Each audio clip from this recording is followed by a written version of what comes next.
Bonjour. Donc moi, l'histoire des énergies renouvelables commence pour moi en 1980 et en Inde, à l'Indian Institute of Science à Bangalore. Et après, elle s'est poursuivie jusque l'année dernière. J'ai pris ma retraite de l'AFD, Agence française de développement, où j'étais référent énergie. Et donc, je dirais les énergies renouvelables, pour moi, c'est les énergies renouvelables au sud, en Afrique, en Asie, en Amérique latine. Alors, je vous propose, pour aller très vite, parce que le temps tourne, j'ai repris Les années 70 ont été très riches en précurseurs et en ouvrages très structurants. J'en ai cité quelques-uns. Le premier qui me paraît, qui a été pour moi fondamental, de Schumacher, Small is Beautiful. Ça reste tout à fait juste. C'est un peu le pionnier dans ce qu'on appelle aujourd'hui les soft technologies. Et c'est ça qui m'a décidé à partir en Inde, voir ce qui se passait. J'en ai cité d'autres, tout à fait, qui restent d'actualité. Il faut les relire. Les titres sont L'utopie ou la mort, La décroissance, entropie, écologie, économie. Je vous recommande vraiment ces livres, tout à fait pertinents. D'autres moins connus, mais qui ont été aussi très déterminants, avec une personne qui nous a quittés il y a 2 ans, Jacques Giry, et qui avait écrit, vous voyez, les énergies renouvelables dans les pays en développement. On voit déjà des panneaux photovoltaïques et une éolienne un peu plus ancienne, je dirais. Mais cette période-là était très déterminante. L'autre aussi, Les servitudes de la puissance, c'est aussi un livre tout à fait intéressant, qui sont moins publiés maintenant. Alors après, je vous propose peut-être de refaire un très rapide survol, à la fois ce que j'appelle l'énergie et malheureusement les yo-yo du pétrole qui continuent à perturber l'économie. Et je vois donc quatre grandes périodes. Les années 70 jusqu'en gros 86, c'est vraiment la montée en charge de ce qu'on a appelé la maîtrise de l'énergie, terme malheureusement qui ne se traduit pas en anglais, et l'énergie 22, qui aujourd'hui on appelle transition énergétique. C'est vraiment une période de foisonnement intellectuel tout à fait intéressante et technologique. Après, il y a 15 ans d'amnésie énergétique, après le contre-choc pétrolier. Il y a quelqu'un qui est aujourd'hui un petit peu climato-sceptique qui avait écrit un livre, L'énergie à revendre, et on est resté sur ce profil-là. Dans les années 2000, qu'est-ce qui se passe ? Ce sont les pays en développement et émergents qui commencent à peser et à rentrer dans la danse et qui se mettent à consommer. Jusqu'à présent, c'était le Nord. Maintenant, le Sud consomme. L'Inde, la Chine, le Brésil. Et donc, c'est là où on arrive à cette tension sur les prix et la montée des prix. On passe à des barils à prix de $100. Après, on rentre dans une zone de turbulence dans laquelle on n'est pas sorti. Turbulence liée au gaz et au pétrole de schiste, maintenant aux guerres, qui font que le pétrole... Donc, comment sortir de ces yo-yo très déstructurants ? C'est vraiment la question qui reste actuelle. Et je reconnais que la COP n'est pas tout à fait à la hauteur des enjeux.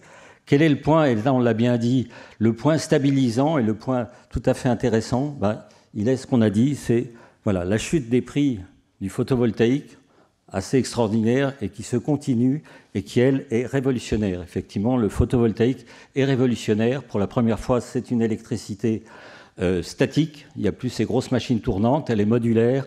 Elle peut faire du petit. Donc, ça reste...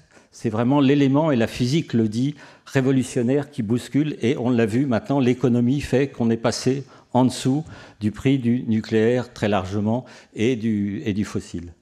Je voudrais terminer donc par deux recommandations ou 2 axes qui me paraissent forts. C'est que si on veut changer l'énergie, il faut commencer par changer la sémantique.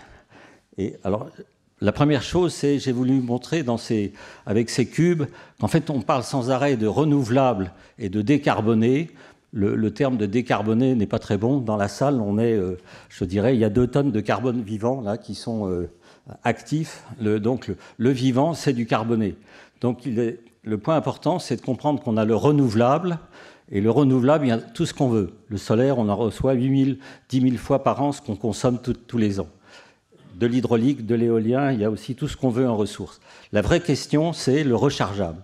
C'est comment on recharge. Et on a des batteries chimiques qu'on peut utiliser, des batteries hydrauliques. Et là, il y a un gros enjeu de ne plus utiliser des barrages comme des barrages qui se vident dès qu'il y a de l'eau et qui se remplissent dès qu'il pleut, c'est de l'utiliser comme une batterie. Il ne faut pas être grand ingénieur pour dire qu'il faut mieux utiliser le soleil dans la journée et l'hydraulique la nuit. Mais ce n'est pas aujourd'hui ce qu'on fait du tout à l'échelle du monde. Et la dernière aussi batterie qui est tout à fait importante et souvent très mal jugée, c'est la biomasse énergie, qui est une batterie organique qui pompe du carbone quand elle croît et qui effectivement après peut tout à fait, donc si on fait plus croître ces batteries organiques aussi, il y a tout à fait avec effectivement des questions d'usage, mais il y a beaucoup de solutions de ce côté-là. De l'autre côté, on a des énergies épuisables. En gros, si vous prenez l'uranium, le pétrole et le gaz, c'est une 50aine d'années de disponibilité. Le charbon, il y en a plus, mais il est beaucoup plus émissif. Donc, vous avez d'un côté de l'inépuisable et de l'autre côté du puisable. Donc, l'enjeu est... Voilà. L'autre enjeu, et je reviens à cette idée de départ, small is beautiful, c'est qu'en fait, quand on regarde les réseaux électriques dans le monde, vous avez au moins quatre types de réseaux. Et le problème, c'est que, comme disait un ami, lorsque méga et micro sont dans un bateau, c'est micro qui tombe à l'eau. Donc on est totalement, actuellement, focalisé sur les giga-réseaux européens. Le réseau européen, c'est 1 terawatt. Les grands réseaux américains, russes, chinois, qui effectivement sont très interconnectés et l'interconnexion permet de réguler. Il y a énormément de réseaux en Afrique, dans les îles, qui sont en fait des réseaux îlotés et non interconnectés, et ça, c'est totalement différent d'un point de vue fonctionnement. Et ces réseaux, ils sont plutôt de l'ordre du gigawatt. Le Tchad, c'est 500 mégawatts, la Côte d'Ivoire, c'est 1,5 gigawatt, donc il y a un rapport de 1 à 1000, et ça, c'est tout à fait différent, donc il faut les traiter différemment. Et ces réseaux-là, petits réseaux, peuvent être solarisés beaucoup plus rapidement grâce effectivement au progrès de l'électronique, de l'intelligence artificielle et du photovoltaïque.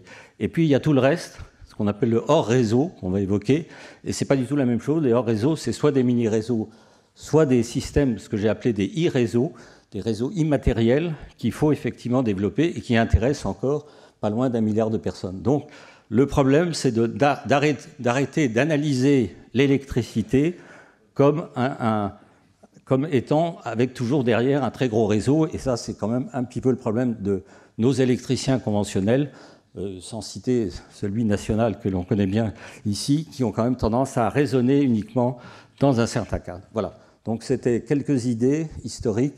Et cette journée, je remercie effectivement Daniel d'avoir invité. Et donc l'AFD, on va essayer de un petit peu parler pour les pays du Sud et qui pèsent au moins autant que les pays du Nord dans cette évolution. Merci. Merci beaucoup.